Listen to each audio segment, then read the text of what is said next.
秦婉摇了摇头。我也觉得很奇怪。什么？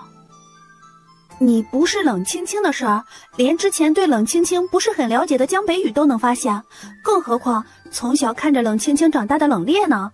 他难道一点都没发现吗？说到这里，俩人对望了一眼，细思极恐。府里的下人说，原来的冷清清自卑懦弱，和你的性格迥然不同。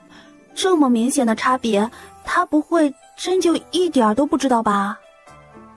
下了马车，俩人在一家面馆吃了一碗麻辣肥肠面，去了旁边的古董铺子。马叔叔从荷包里拿出了750两银票递给他。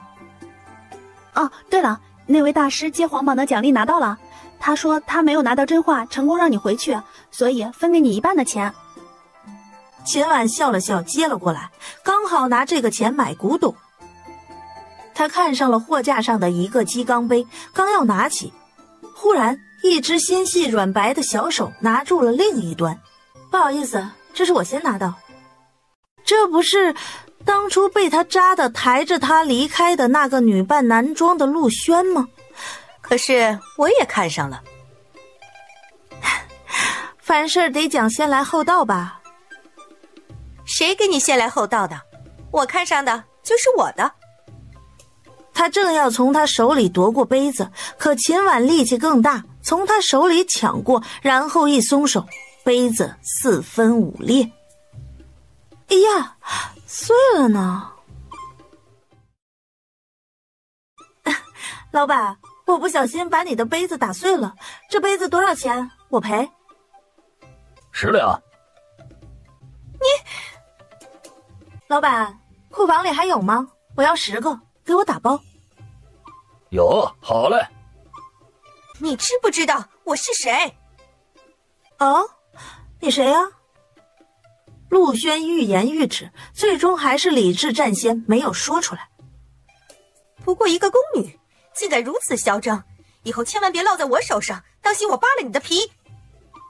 哦，婉婉，你的占有欲好强啊。不过是一个杯子而已，不要上纲上线哦。别说，在古代买古董是真便宜啊，750两，他扛了一大麻袋回去，买得多，打碎的那个老板也没算了。去哪了？他还以为他又要偷偷跑了。啊，去外边兜了一圈。江北宇起身，沉着脸别扭地走过来，瞅了眼他的麻袋里面。怎么买了一堆破铜烂铁回来？皇宫里是没有好东西吗？跟朕来。啊！穿过了宫里的绿瓦红墙，他在一处宫殿停下，用钥匙开了门，把他带了进去。喜欢什么就挑。秦婉大为震撼，不是，这是他老江家祖宗18代积累的财富啊，随随便便的就让他挑，这是顶级恋爱脑了吧？这孩子还有救吗？抱歉，无功不受禄。等我以后立下什么功，你再赏给我吧。朕是带你过来看看这宫里的好东西，你以后要是朕的皇后，这些全都是你的。皇上，你有没有听过这样一句话呀？什么？富贵不能淫，威武不能屈。江北宇噎住，正想说什么，忽然一个侍卫匆匆跑了过来。皇上，不好了，北国公主的送嫁队伍在进入北国境内后遭遇匪毒，城器被抢走了，公主也下落不明。什么？江北宇大为意外，秦婉也感觉到很意外。他犹豫了一下，不知道该不该告诉江北宇，他今日在京城街上遇到过陆轩的事儿。既然如此，那就取消婚约。可是北国公主是在我们江国境内被掳走的，我们也难辞其咎啊。查到此事是何人所为了吗？没查到，因为刚好经过遗嘱荒漠，贼人掩藏在沙丘之下，杀得他们措手不及，很可能是南国害怕我们与北国联合派来的。此事有没有可能是北国人自导自演，其实根本就没打算交出那10座城池，又或者是突然反悔了。现在当务之急是要找到公主，不然我们对北国也无法交代呀。江北宇面色一暗，陷入思索。回宫之后，他立刻让马叔叔去打听叔父家有没有一位叫做陆轩的客人。有，就住在贵宾套房。住的是20两银子每晚的贵宾套房，哼，怎么没住至尊套房啊？看来这位小公主也没有想象中那么富有啊。根据前台的登记记录，她昨晚就入住了。好的，知道了。娘娘，你要的人已经抓到了。这立功的机会不就来了吗？只要真公主掌握在手里，局面就是可控的，就看对面想使什么花招了。结果3日后传来消息，被掳走的北国公主连人带花轿的被扔回了北国境内，这就让人很难评了。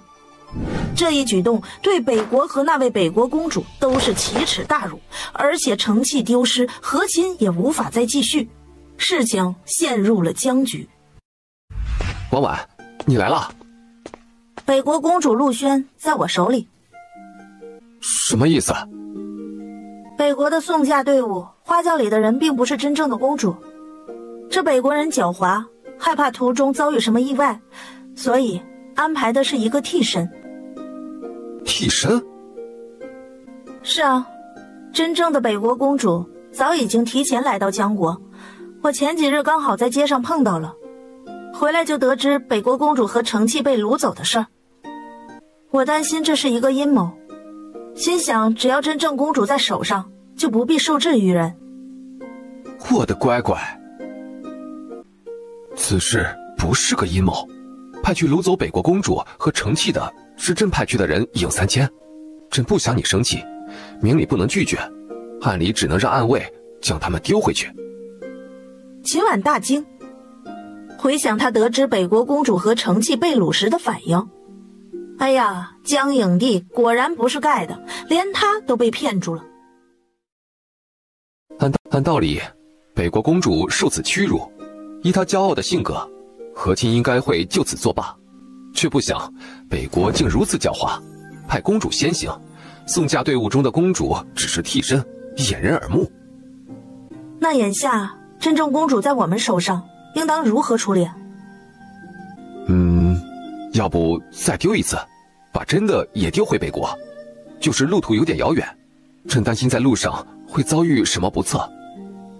俩人一致决定把陆轩送到两国边界，丢回北国去的时候，北国传来一封国书。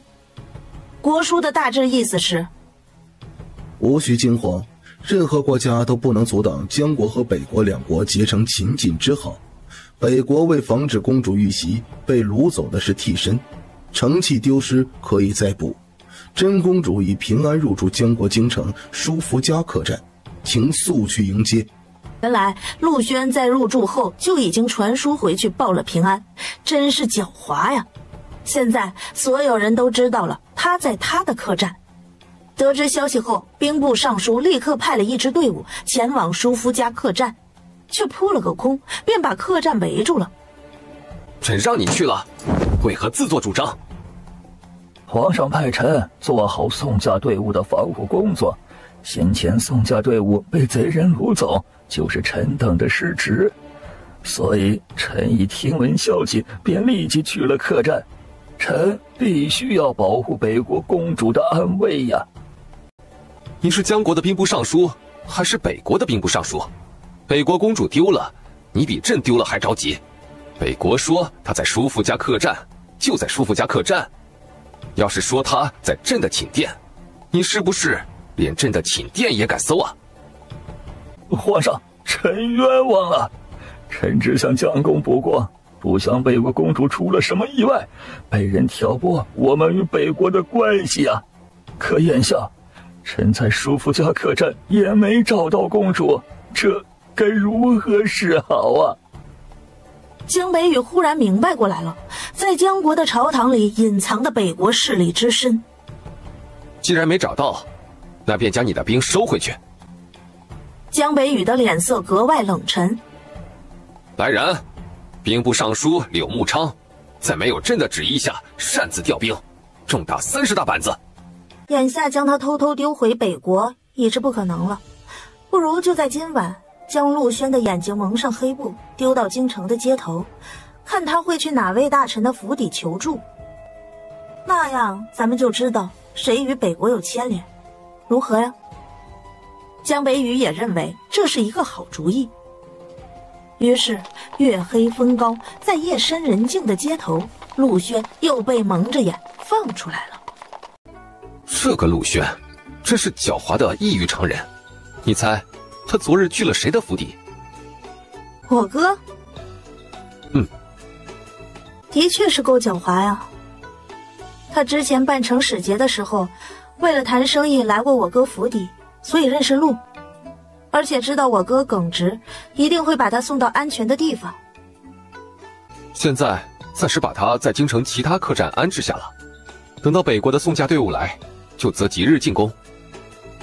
他来便来，反正皇上答应过我的，半年后就让我离开。哦，已经不到半年了，还有175天。江北宇心头涌上一痛，他是下定决心要走的，连时间都掐算的那么精准。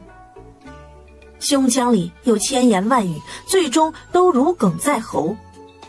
婉婉，谢谢你，能够遇到你是朕的福气。好了，朕的事说完了，朕回去了。10日后，北国送驾队伍抵达京城，北国的礼官带着承器，北国的侍卫们抬着连成一条长龙的一箱箱陪嫁，而陆轩穿上了传说中999颗珍珠制成的凤冠霞帔，风风光光的入了宫。是夜，陆轩在盖头下紧张地攥着小手，终于听到寝殿门咯吱一声推开，他下意识地屏住呼吸。近了，他越来越近了。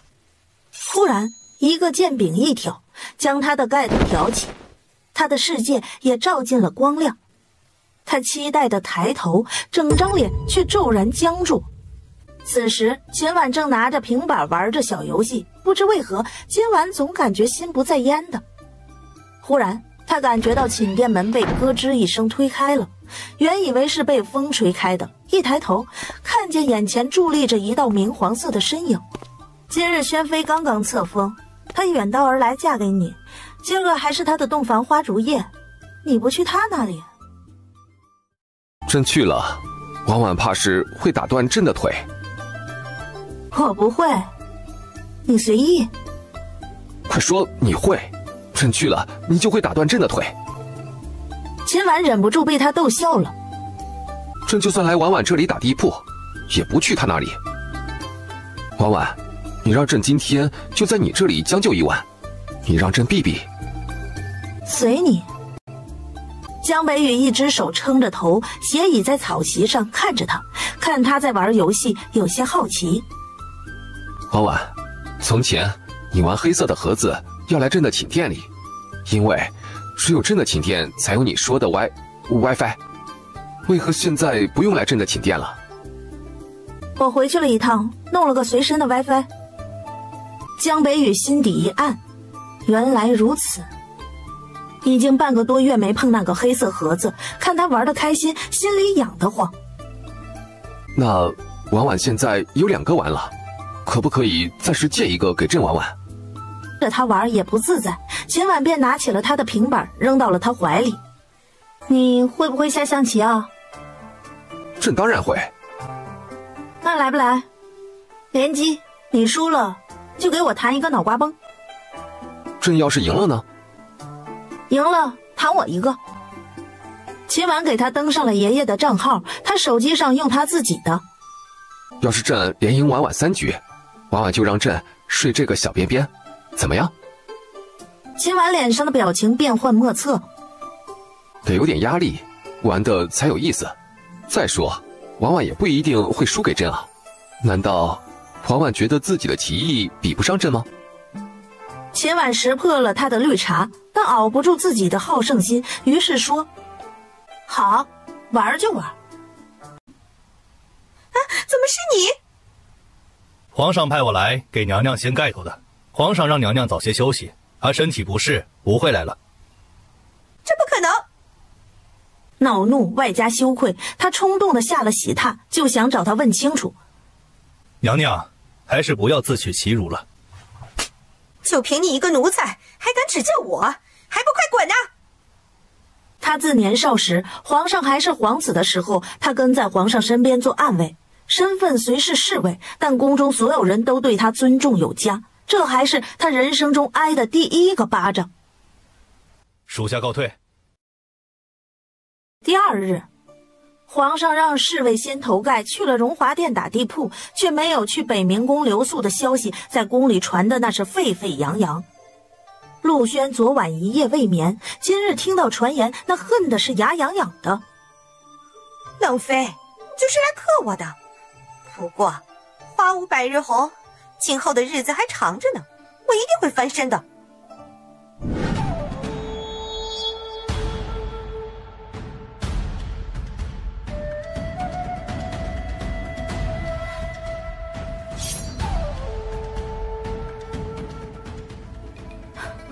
有事啊？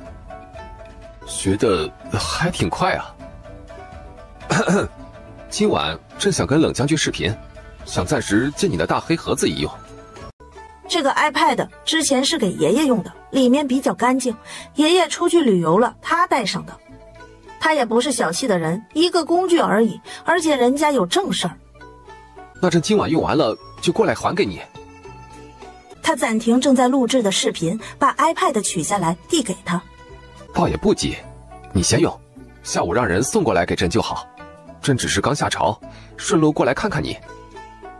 其实他就是害怕他瘾大，拿过去之后忍不住刷视频，就无心批折子了。拿走拿走，下午我说不定就忘了。婉婉，你真好。婉婉，明日是朕的生辰，朕想跟你一起过。行了行了，我知道了。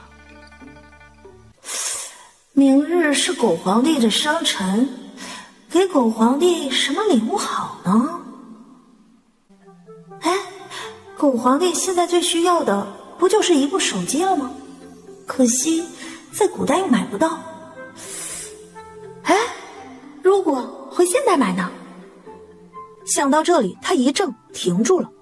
反正回一趟现代，在古代不过才过去几个呼吸的时间，要不然跟狗皇帝申请回去一次。如果能回一次现代，他不仅能给狗皇帝搞部手机，还能带回来很多东西，这不香吗？狗皇帝会答应他吗？在他跟冷冽视频讨论完兵器改良的事情之后，江北宇亲自把他的 iPad 送了回来。他都想好了在他宫里赖着不走的借口了，反正他不去他的宫里蹭 WiFi， 他就到他的宫里来。婉婉，朕怕你肚子饿，还给你带了夜宵来。谢了。没有半分想要挽留他的意思。婉婉，昨晚的象棋你还想不想玩？秦婉看了他一眼，忽然心生一计。他明白吗？这狗皇帝是想要留下来，那么他想要狗皇帝答应他回去，似乎可以借助这个。皇上想玩，我可以奉陪到底，不过赌注要改改。改成什么？如果你连赢我3局，今晚你就可以留宿在这里。江北宇眸光骤然一亮。如果我连赢你3局，你要答应我一个条件，让我回我的时代一趟。江北宇脸上的笑容以肉眼可见的速度消失了。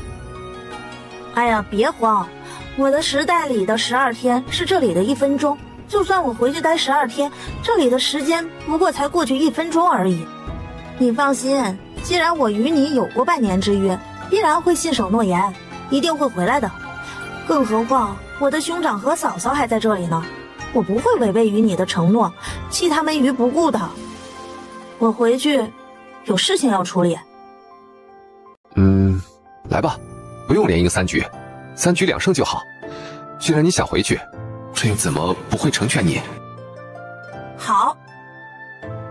将军难以置信的抬头，烛光下看见狗皇帝的薄唇缓缓勾起了一抹皎洁。皇婉，承让了。好，我的确输了。那今晚你想留就留在这里吧。这一句话如问天籁。江北雨等待许久，唇角的弧度愈加上翘。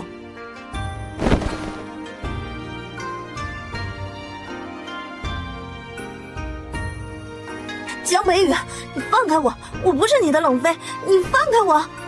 愿赌就要服输，答应了朕的留宿，朕可没保证不对你做什么。放心，朕就抱抱你，什么都不做。可是，你若再在朕的怀里挣扎，给朕撩出了火，朕可不保证不对你做出什么禽兽不如的事情。这招果然管用，秦婉瞬间安静如鸡。都是成年人了，这话什么意思他自然清楚。他不敢挑战狗皇帝的定力，万一真的点了火呸！许是困了，不到一会儿他就沉沉睡去了。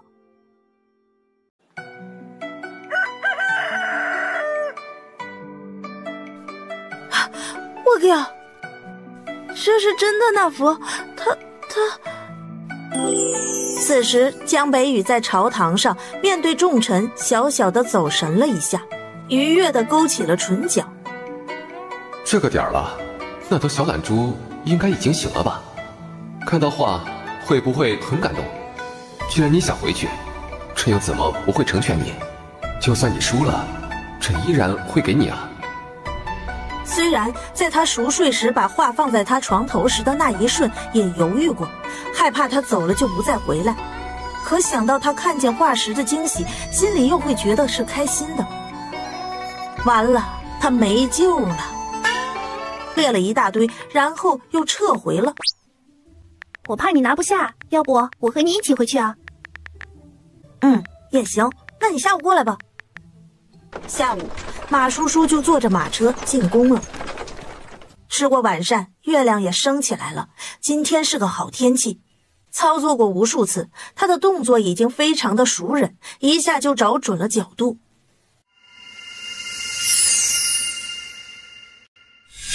哇，回来了！是啊。要喝水还是咖啡啊？哦，卡布奇诺。秦婉走向了咖啡机。我们稍作休息一会儿，待会儿呢就去逛商场。马叔叔抬头看了眼墙上的钟，才晚上7点20，距离秦婉上一次离开不过才过去了3分钟。就是这个味道。哎，要不要洗个澡，换身衣服？要。婉婉，我感觉像在做梦一样。是不是？还是现代的生活舒服吧？是啊，现代的生活舒适，可在古代有我的家和爱人，这个咋选呢？不会不舍得回去了吧？哎呀，不会。两人打扮得漂漂亮亮的，人手甩着一个包出去炸街了。车在本市最大的高奢商城门口停下了，他们直接上了第3层数码区。秦婉决定给狗皇帝买个最新款的太阳能手机做礼物，马叔叔也打算给冷冽买一个，这样他就不用每次都玩他的了。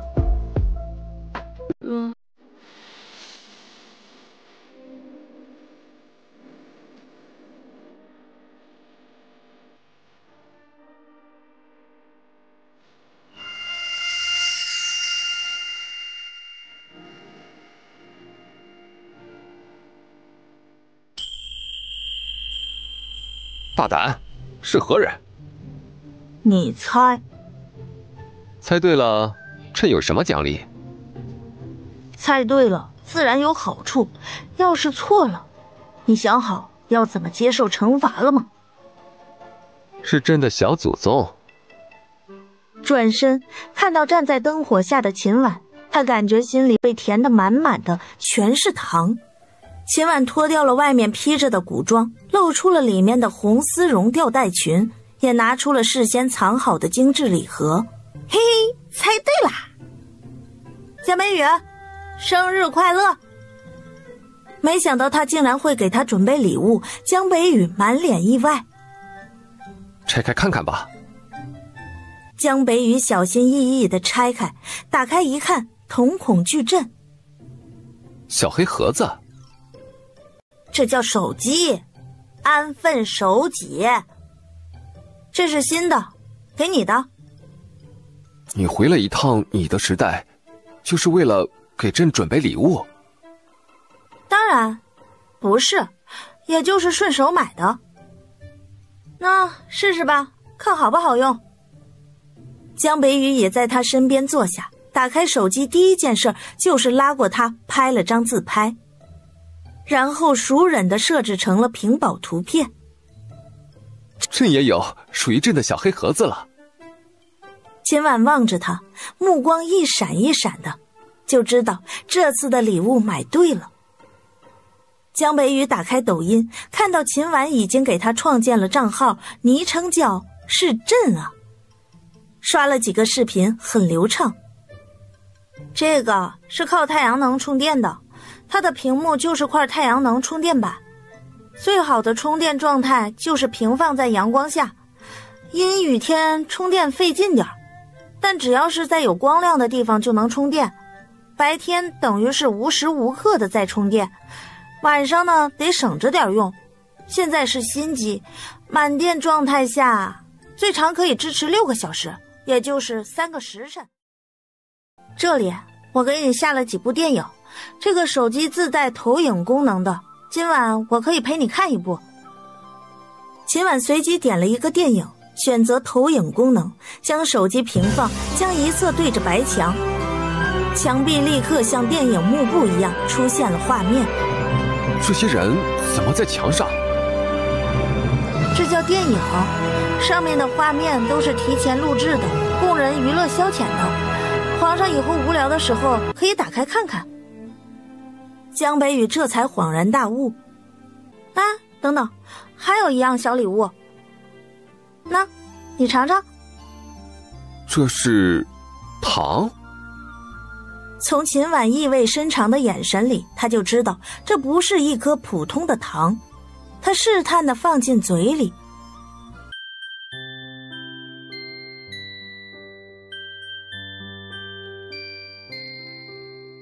这块糖在给朕唱歌。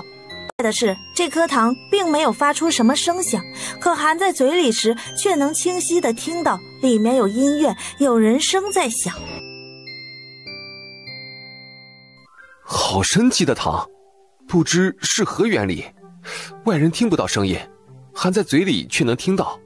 如果将这技术用在战场上，岂不是能轻松传递情报？秦婉若有所思地点了点头。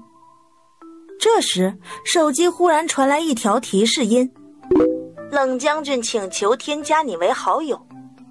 看到消息，江北宇直接选择拒绝。秦婉满脑袋问号看向江北宇。不加不加，他这个时候添加朕做什么？朕要和婉婉看电影了。哈，好家伙，真是个好家伙呀！此刻马车里的冷冽有些无语。虽然答应了叔叔让他今日去宫中陪秦婉吃晚膳，或许会留宿一晚，但他隐约觉得不安。天一黑，还是坐着马车去了皇宫门口等着，这样万一叔叔晚上回来了，第一时间就能把他接回家。嘿，丽丽！冷冽闻声放下了手中的兵书，下了马车。玩够了，回来了。呢？嘿，丽丽，快放我下来，我给你带了好东西。你们那里的世界是怎样的？就是这样的呀。你就是回这样的世界给朕带来的手机？江北宇若有所思，心里有一个念头在跃跃欲试。你回去了之后，那边的12日是这里的1分钟？对，那以后有没有机会能够带朕一起回去？他嘴巴里的薯片直接掉了出来。不是，这狗皇帝要跟他去现代？皇上，你就不怕中间出现了什么失误回不来了吗？那江国怎么办？江国的百姓怎么办？会出现回不来的情况吗？这个我也没办法跟你打保票啊，我来来回回的没事儿，但你可是江国的皇帝呀，不该谨慎一些吗？是朕唐突了。那居然有回不来的风险，那婉婉在与朕完成约定之前，还是不要再回去了吧，朕害怕下次就见不到你了。秦婉震惊了，他这算不算搬起石头砸自己的脚了？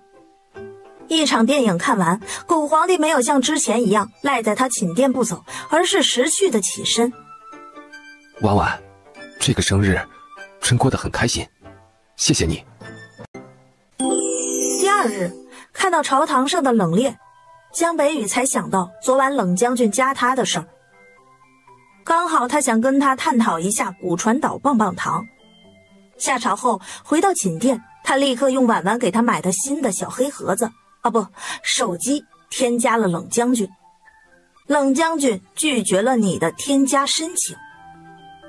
冷冽，是朕。过了差不多1炷香的时间，冷冽才点的同意。嫂嫂，这是哪里来的味道？好香啊！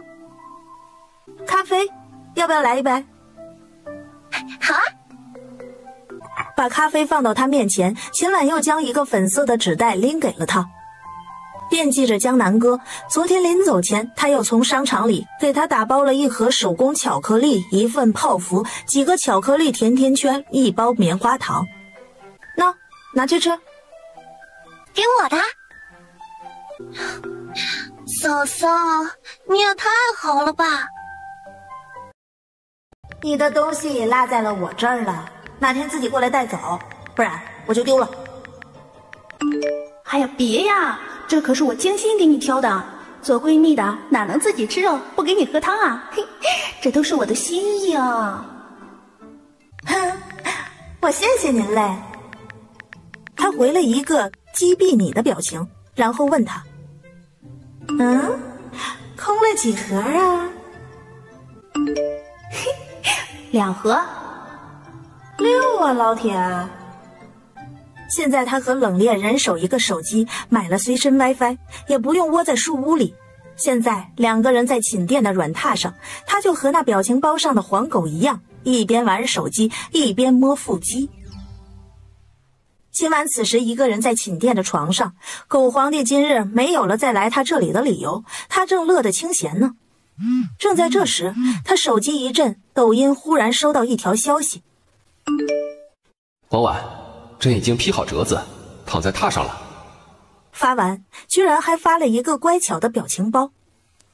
秦婉惊呆了，这都会聊天了，连表情包也被他无师自通学会了。念在这是狗皇帝第一次找他聊天的份上，他回了一个字。谁知道他回了之后，那边就来劲儿了。婉婉，婉婉，婉婉，朕想跟婉婉下象棋。又跟了个乖巧的表情包。我不想。难道婉婉甘心就这样输给朕了？切，睡了。马姑娘也想带着冷将军回去吧？啊，什么意思啊？你连赢朕3把，朕可以把话再见你一次，让你的闺蜜带着冷将军回去。你就不怕马姑娘把你的冷将军拐跑了，不回来了？朕赌得起。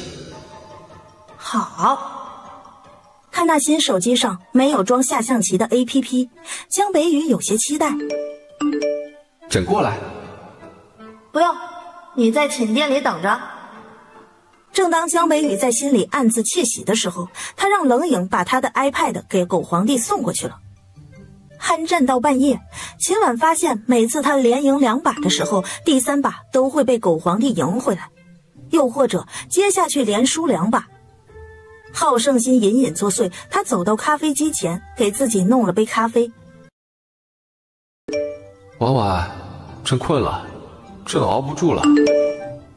他明天还得上朝。秦婉猛地喝了口咖啡，不行，一直下到将近凌晨，隐约听到外面的鸡鸣响起，他迷迷糊糊的睡着了。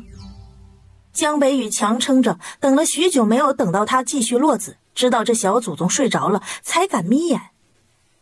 才稍微眯了一会儿，喜公公就过来拍了拍他。皇上该去早朝了。朝堂上，他几次把眼睛眯成了一条缝，看着底下嗡嗡嗡说话的臣子，感觉就像小蜜蜂一样。皇上，皇上！站在前排的大臣眼睁睁地看见皇上的身子晃了晃，要睡着了，又被惊醒。现代，秦无涯刚爬完秦岭，躺在酒店的床上，拿起手机看了一下，就看到了几条提示：您已失败，您已失败，恭喜您获得胜利。看到这些弹窗提示，他一脸蒙圈。他的手机和 iPad 是同步登录的，一个账号，所以他可以看到过往的战绩，是他和秦婉的。可是他最近没有和婉婉下过棋啊，谁下的呢？关键是他还赢了婉婉。小子，你是谁？为了方便棋友交流，这个 APP 是可以发消息的，自己的账号、手机和 iPad 也可以互发。什么小子，大胆！但是看到那个老头的头像，他记得秦婉提过这是他爷爷的账号，一瞬间明白过来了什么，毕恭毕敬地回了句：爷爷好。消息一直在转圈圈，显示在发送中，又发不出去，他有点奇怪。我叫江北雨，是秦婉的朋友。秦婉并不知道狗皇帝跟爷爷暗戳戳联系的事儿，他在补觉，睡到直到快到了1点才起。几日后，江北雨收到了回复：你家里是做什么的？他一时有些蒙圈了，这可叫他怎么回呢？说皇帝，那不得把他老人家吓死啊！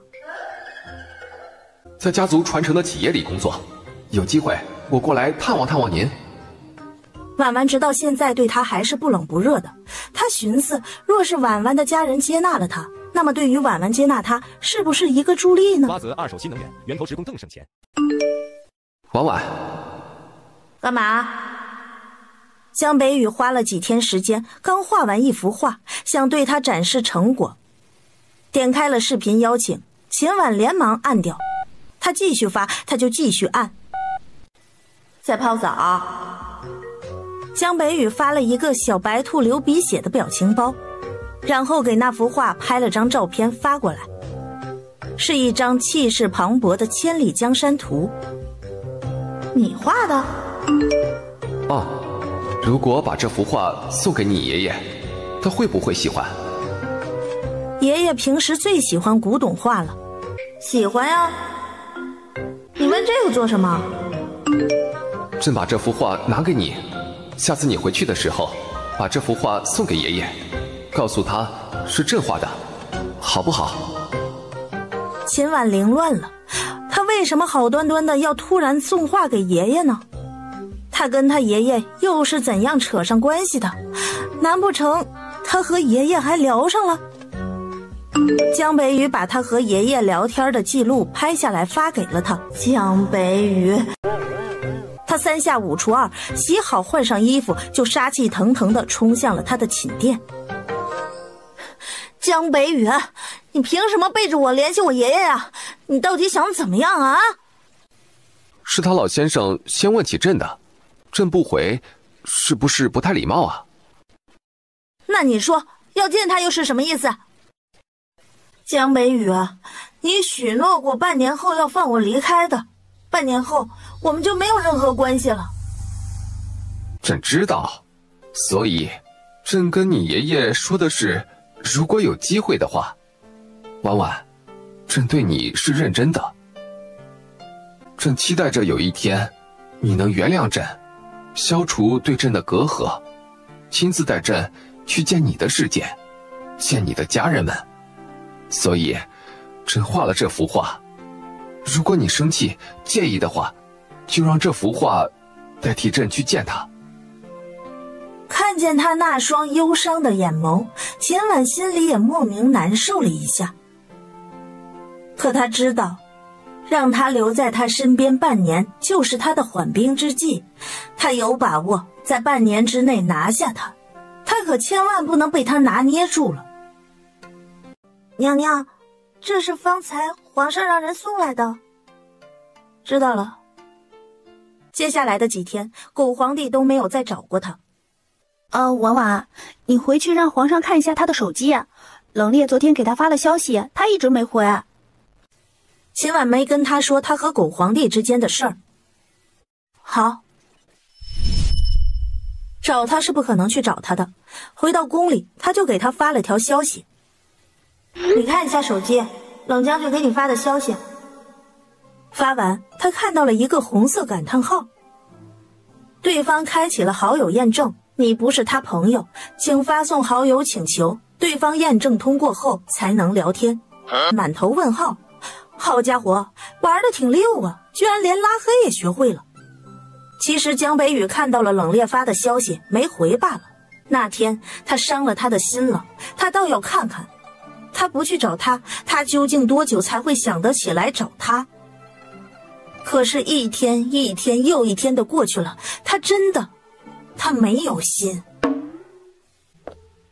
皇上，奴才是来给冷妃娘娘传话的。你让她自己来说。小桂圆一脸为难。哪个字听不懂？是，奴才告退了。娘娘，皇上让您自己过去说。他知道，他就知道。他只好给马叔叔发条消息。冷冽昨天给他发了什么消息啊？是告假的事儿。先前我们成亲，冷冽有15天的假期没有用，他不好意思当面说，就给皇上发的消息。秦婉一听，这不就明白了。我昨晚刷抖音的时候，系统显示他在线，消息他应该已经看到了，只是不想回。我建议你还是让冷冽明日与他亲自说吧。好，这件事儿暂时算是解决了。黄昏时，秦婉拉着雄霸去御花园散步，他特地带上了几根烤甜玉米，让雄霸背在身上。然而路过小白时常待着的树丛时，却隐隐看见一白一灰两道身影。这件事儿他并没有放在心上，直到第二天清早，狗皇帝下朝后来到他宫里，红着眼圈。小白走了。据侍卫说，昨晚有一只雌性野雕飞进御花园，深夜时那只母雕把朕的小白拐跑了。正常，应该是到发情期了。可是小白是朕从小养到大的，朕怎能任由外面的野雕拐跑？而且小白自小就有工人悉心照料，有专门的兽医，连场雨都没淋过。他在野外一定适应不了外面的环境，不出半个月就会死掉。秦婉了解，那大概就跟宠物猫一样。那还找得回来吗？大概率在京郊的高山上，你跟朕一起去找，他听你话。秦婉不由得审视了他一眼，莫不会又是套路？这小白是他故意放跑的？可看他焦急的样子，又不像是假的。这样，如果你帮朕找回了小白，朕就把话再见你一次，让你闺蜜带冷将军回去。秦婉眼睛瞬间亮了。好，小白他们随身带了几只猎犬和一队侍卫。要不要歇会儿？不用，山里天黑的早，先上去再说吧。靠近山顶了，江北宇一路拿着哨子吹着，侍卫们牵着猎狗分头行动。怕吗？不怕呀。江北宇将要伸出的手又握住了。山顶果然覆盖着积雪，他们搜索了一圈，一无所获。天即将黑了，他们下了山，驻扎在离山顶100多米的一块平地，准备等明日再去山顶搜寻。反正也不是俩人第一次住在一起了，秦婉也不矫情，躺下就玩手机。今天手机在口袋里一天，没怎么晒太阳，才稍稍玩了一会儿就没电了。他把手机放在枕头下，准备睡觉，一翻身看见狗皇帝背对着他，在不停地发抖。他把大块的兽皮毯给了他，自己只盖了一小块薄毯。江北雨，他背对着他没有回头，不过没发抖了。叫朕干嘛？我冷，把你身上那块毯子给我。他没有犹豫，也没有回头，直接拽下来朝他丢了过去。秦婉笑了笑，将2块毯子叠在一起，掀起毯子的一角对他说：过来。朕不冷，你自个儿睡吧，省得你又觉得是朕在演戏，让你出来找小白就是为了骗你跟朕睡一起，占你便宜。瓜泽二手新能源源头直供赠与。我数到3、3、2、1。数到1的时候，他迅速挪过来，挪到他毯子下，依然傲娇地背对着他。这一瞬，秦婉忽然隐隐涌起想把这只小奶狗抱进怀里的冲动，但又克制住了。他才不是小奶狗呢，他是狼，是狼啊！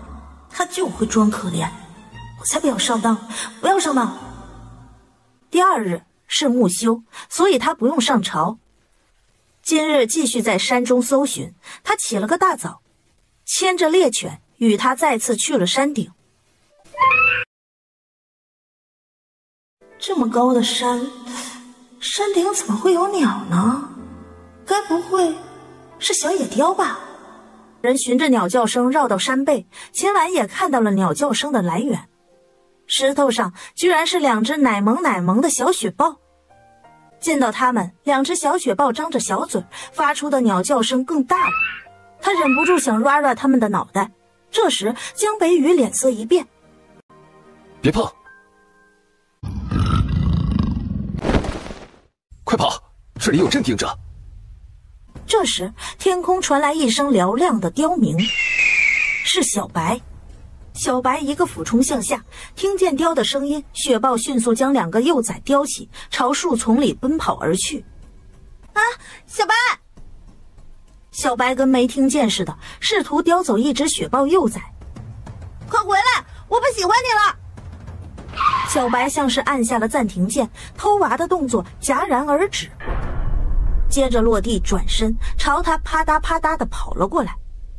江北雨看呆了，这蠢雕怎么跟他一样是个趴耳朵呢？一句不喜欢他了，威胁咋就这么大呢？小白朝他跑了过来，一头扎进他怀里，委屈的呜呜了起来。哎呀，你的小母雕呢？小白呜呜的更委屈了。昨天那只母雕经过御花园，吃光了他的饭，住着他的房，霸占着他的窝，结果半夜就溜了。他追过去，才发现这只母雕是有窝的，还和别的雕生了几只小雕。他觉得太丢脸了，就不想回来，想在外面冷静几天。啊，好，不哭不哭，再让你主人给你找一只小母雕啊。王婉，谢谢你，谢谢你陪朕找回了小白。秦婉看见在天上飞的小白，终于意识到哪里不对劲儿了。小白是认识路的吧？有没有可能，就算我们不找，过一阵子，他也会自己回宫？江北雨的表情一瞬间凝滞了，他究竟是吃什么长大的？怎么脑瓜子这么聪明呢？看着他变得不那么丝滑的表情，秦婉一眼看破。哼，昨晚居然觉得他可怜，真是心机又绿茶的古皇帝。这个朕也不确定，或许是朕太心急了。回宫之后，皇上记得把画拿给我。儿来了。画。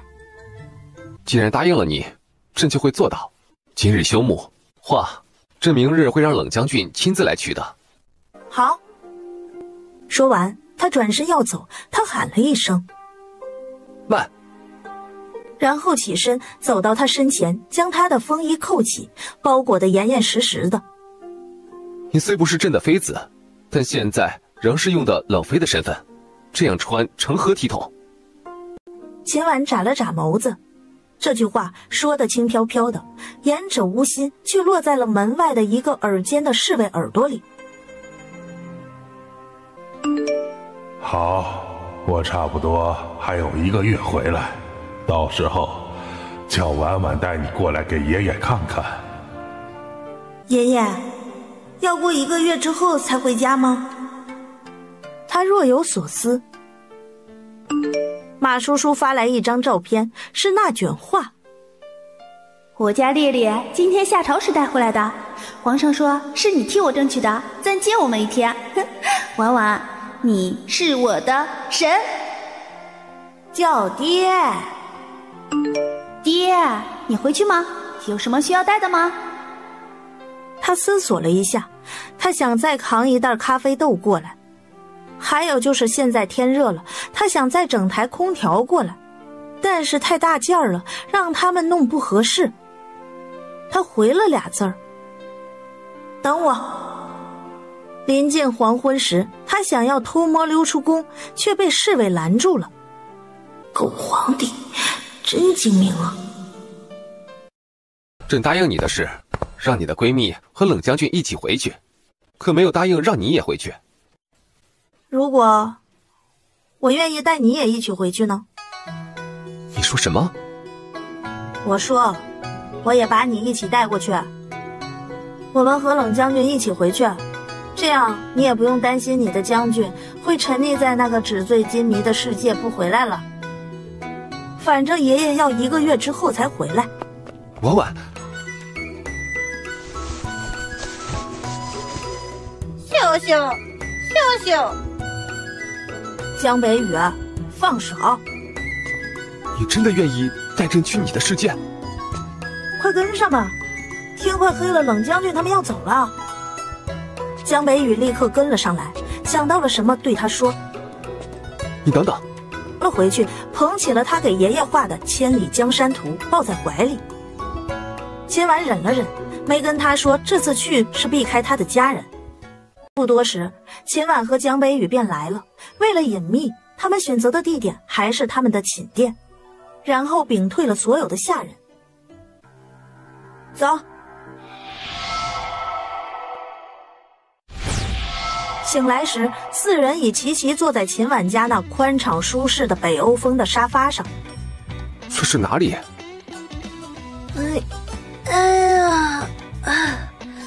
到家了。他们2个上次从这里回古代的时候才6点40多，在古代待的那些时间，这里不过才过去了2-3分钟，现在的时间才6点49。客厅的中央空调鼓鼓地送着凉风。要喝点什么吗？我们稍微休息一会儿就去逛商场啊，这俩人这身行头得换。嘿，我卡布奇诺。我热水就好。我也热水。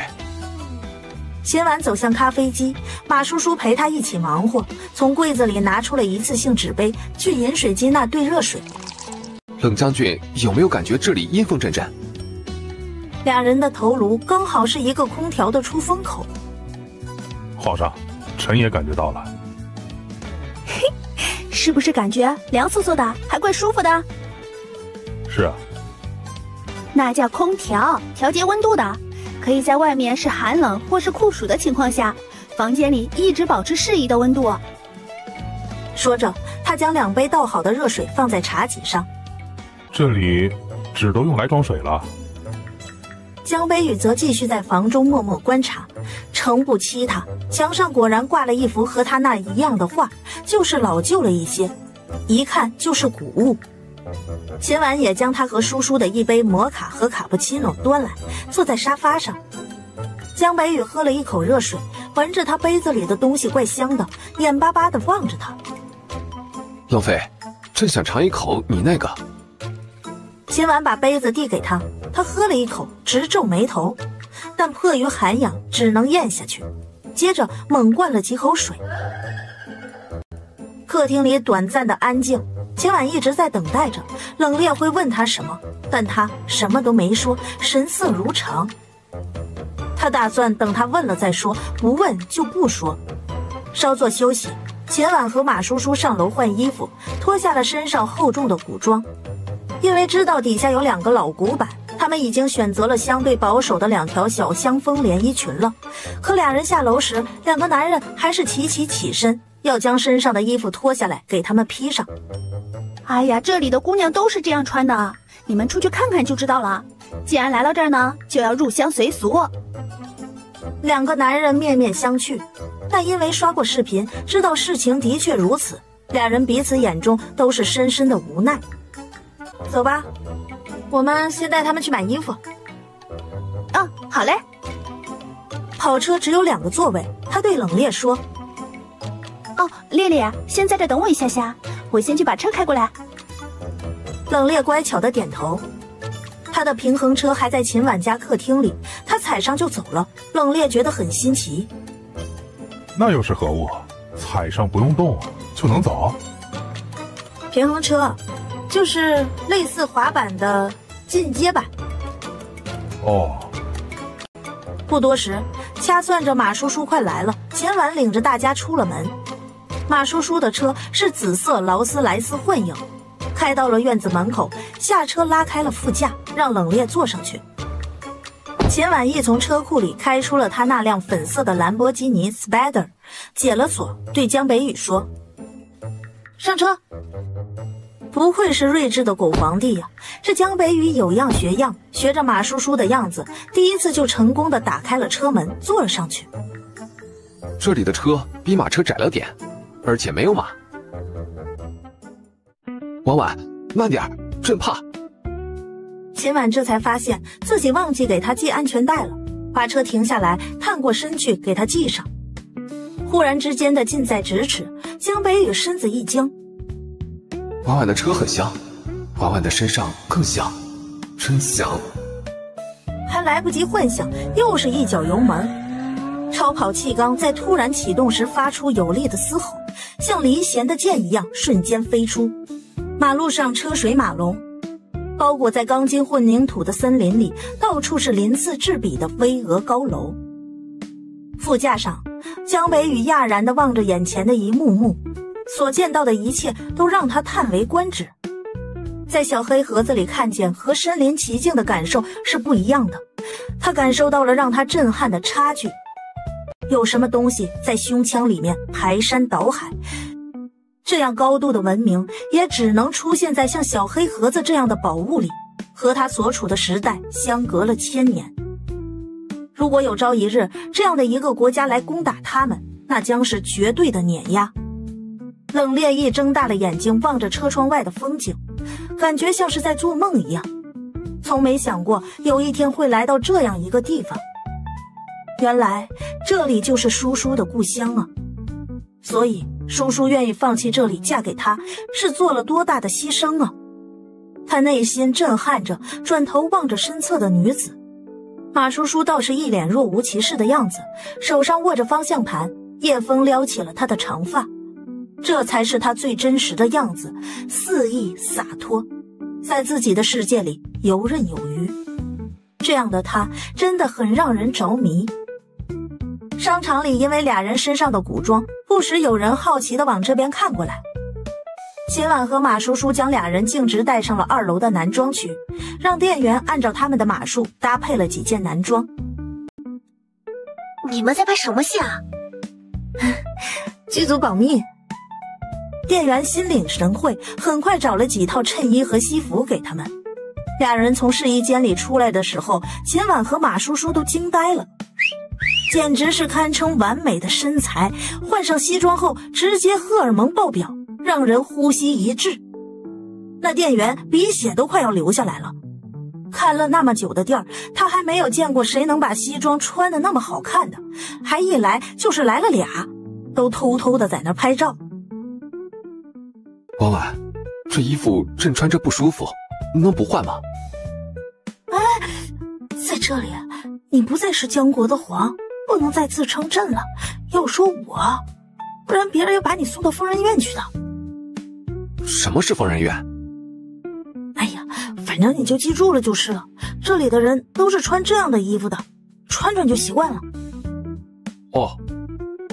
小奶狗看上去很乖巧，毕竟他对这里一无所知，只能靠着他带着。另一边，马叔叔也替冷冽调整好了西装，还打上了领带，觉得蛮适合的，就买了几套带走了。差不多快到9点的时候，满载而归，收工回家了。江北宇两手提着大包小包的购物袋，乖乖地跟着他。秦婉顿时有了一种包养小奶狗的感觉了。婉婉，这内急。上这里，上完了之后呢，再摁一下这个开关，它就会自动冲水了。这个地方是洗澡的地方，上次带你住舒肤家的时候，你应该知道了。打开这个开关，这个左边是凉水，右边是热水。睡衣和毛巾刚刚给你买的，洗完澡了你自己换啊。今晚你就住在这里，洗完澡你就早点休息吧。说完，他打了个哈欠上了楼。明天还要上班，不知道这个祖宗怎么处理。秦婉泡在浴缸里，给马叔叔发了消息。此刻卧室里，马叔叔坐在冷冽身上，才刚用牙齿撕开一包小雨伞，就看到了秦婉的消息。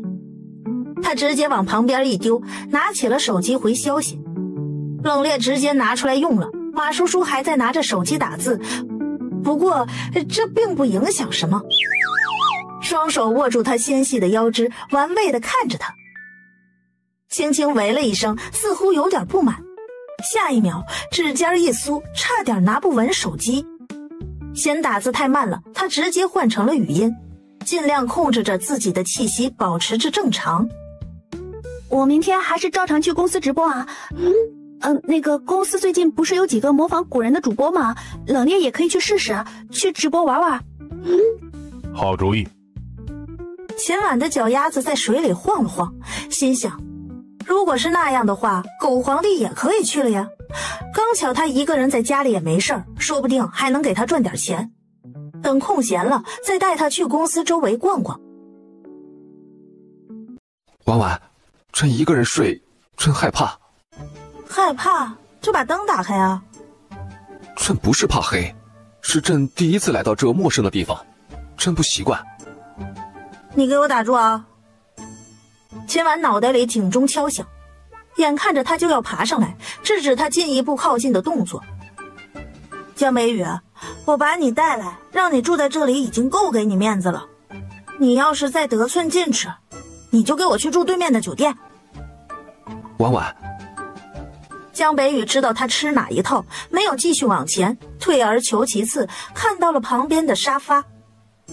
朕今晚睡这里，朕今晚就睡这里，可以吗？秦婉看了他一眼，回想起他今天穿着西装俊美无愁的模样，再看看他现在穿着灰色棉麻睡衣，那可怜兮兮小奶狗的模样，心想这茶狗的演技和反差真的是天下无敌了啊！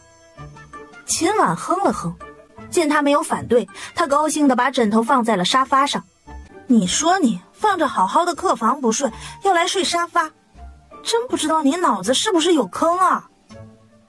秦婉掀开被子从床上下来，没好气地从柜子里拿了条毯子扔给他。她穿着件藕粉色的吊带真丝薄睡裙，觉得没有什么，可江北宇的目光却直了。这样的颜色好显白呀，那薄唇下是2条白皙笔直的大长腿，穿着这样的裙子在他眼前晃，就跟只穿这个肚兜没什么区别。他喉咙不争气地滚了滚。真想把香喷喷的婉婉抱在怀里。秦婉找到了之前没看完的电视剧继续看。你在看什么？电视剧啊。朕也想看。你看呗，又没挡着你的眼睛。朕想像朕上次生日那样，在婉婉身边看。还没有说完，就看见他斜睨了他一眼，眼神中带着压迫感。等婉婉要睡觉了，朕就回那边去，好不好？不行。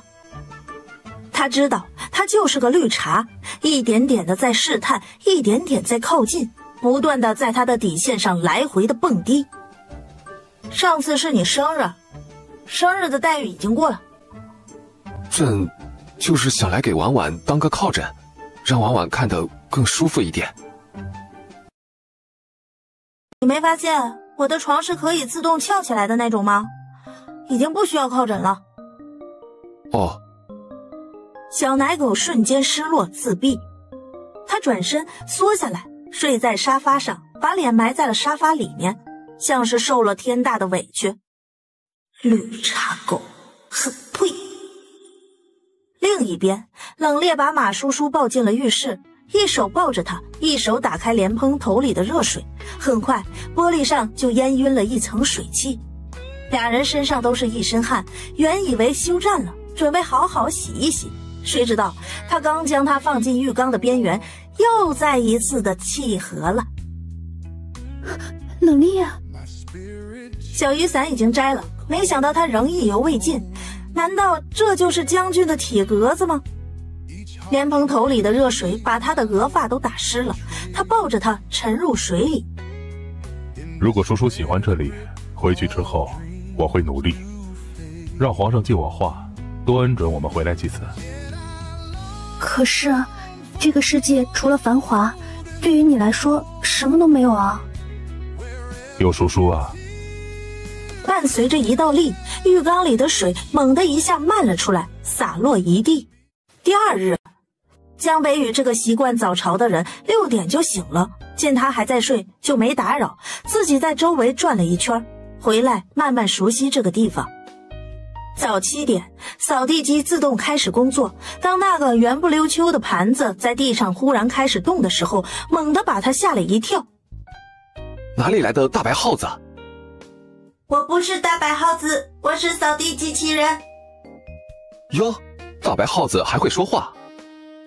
我说了，我是扫地机器人，麻烦让一让。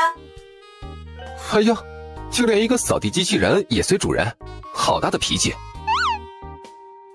哎，今天早上一起床，不用上朝，还真有点不太习惯。冷将军的假，朕已经批了。冷冽大惊，在这里12天就相当于在江国的1分钟，也就是说，就算他待满了12天再回去，实际上不过也才过了1分钟。他说他的假算在了在这里的时间里，不然冷将军认为朕怎么会借冷将军话？这冷冽还能说什么呢？1个字，绝。这台车就宽敞多了，原来你也是有车夫的。秦婉就笑笑，拿过了他的手机，在里面存了个号码。今天带你出来，没事不要乱跑。昨天出门你也看到了，过马路上全都是高速行驶的车，这和马车可不一样啊！要是一不小心被撞了，那可就是当场毙命，要不也是半身不遂了。那我在你手机里面存了个号码，万一有事儿你就给我发消息，如果我没回，你就摁下这个。同样，如果我有事找你，你的手机就会响，就像这样，哎，这样滑一下，然后呢，把手机放到耳朵边上，记住了吗？听着秦婉的讲解，江北宇点了点头。秦婉点开了他屏幕上写着一个之字的蓝色 APP。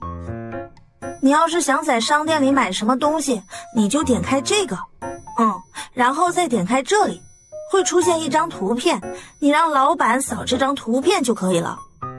我昨天在这里面给你打了10万块钱，你只要是不买大象，就买些吃的喝的，这段时间完全够花了。江北宇继续点了点头。这边买东西不用银子和银票吗？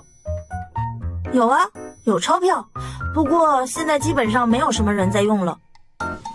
想到什么，他从包里拿出钱包，还是从里面拿出了几张红票票，放进了他的包里，算是给他应急用。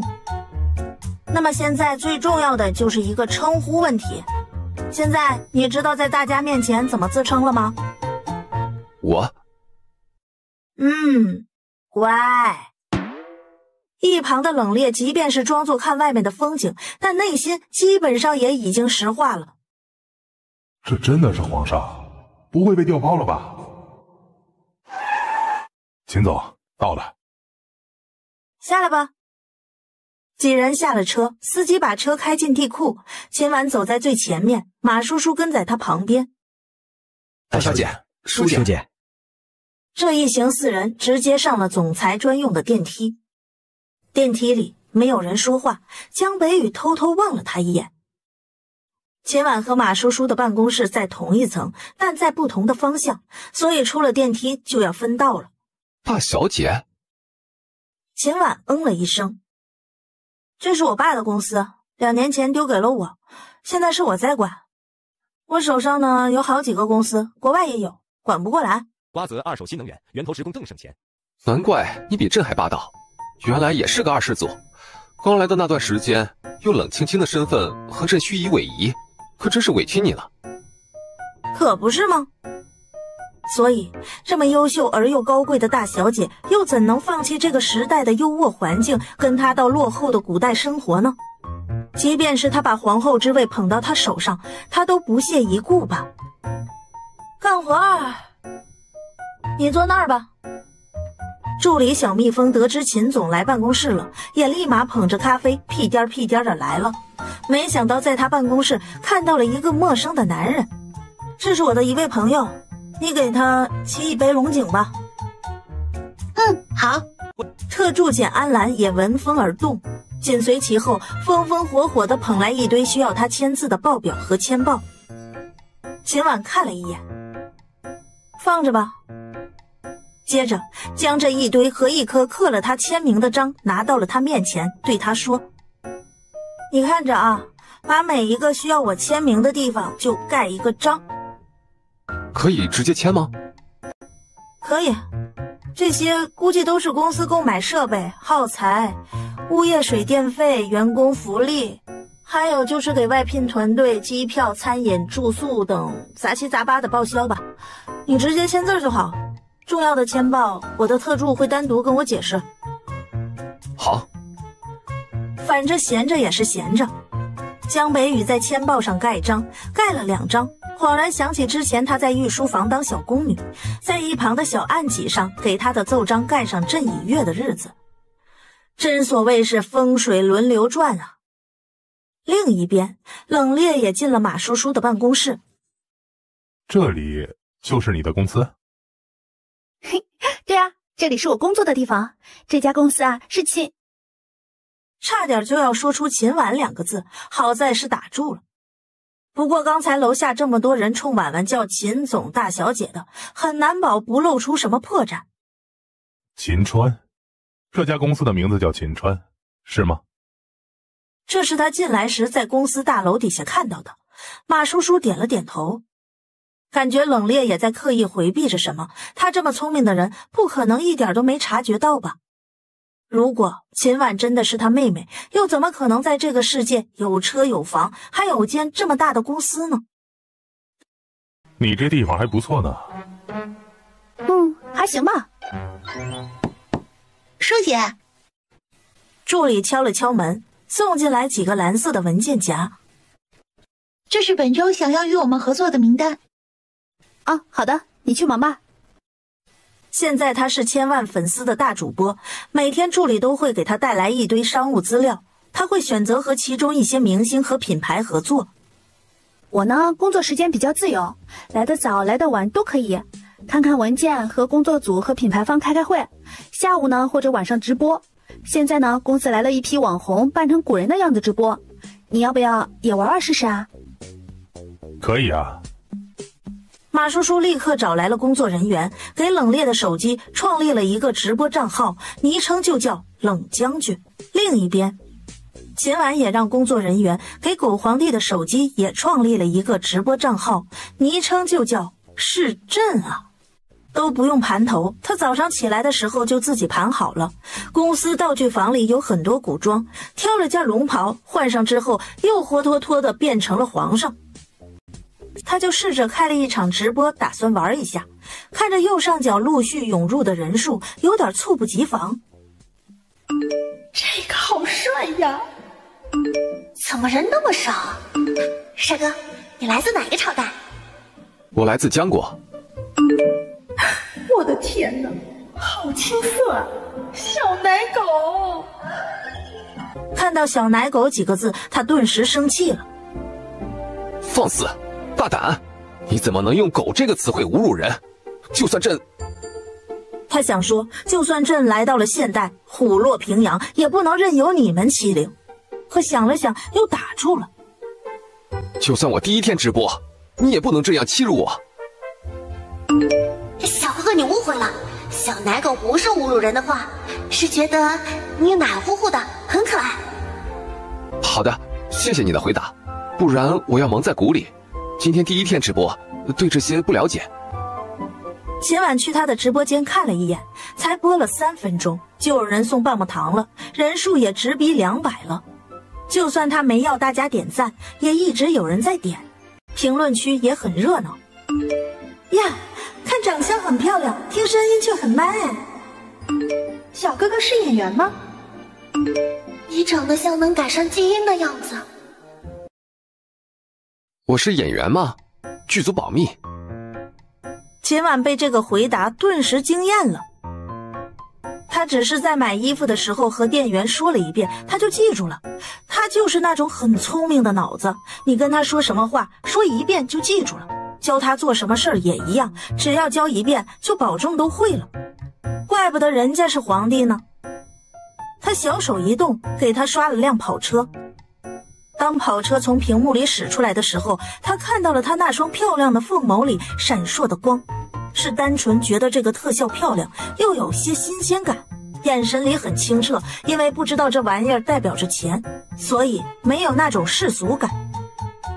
在他的带动下，直播间里的富婆接二连三地开始给他刷礼物，也许就是为了看他那惊喜的眼神，各种特效轮番炸了一遍。